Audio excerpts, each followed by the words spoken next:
Осенью 2014 года в Абыйском Луце на правом берегу ручья в районе реки Семилях охотником Александром Бандеровым и его коллегой Семеном Ивановым были найдены останки детеныша шерстистого носорога.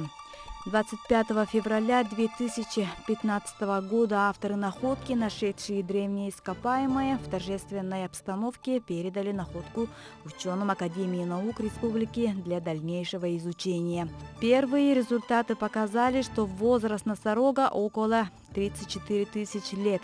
Это Каргинское межледниковье, время потепления.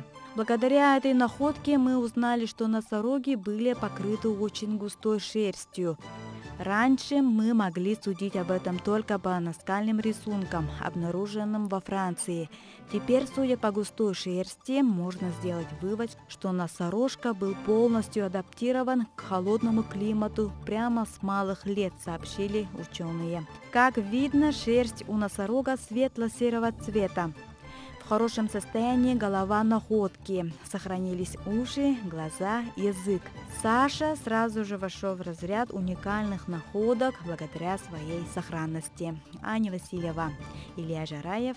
Новый день, Якутск.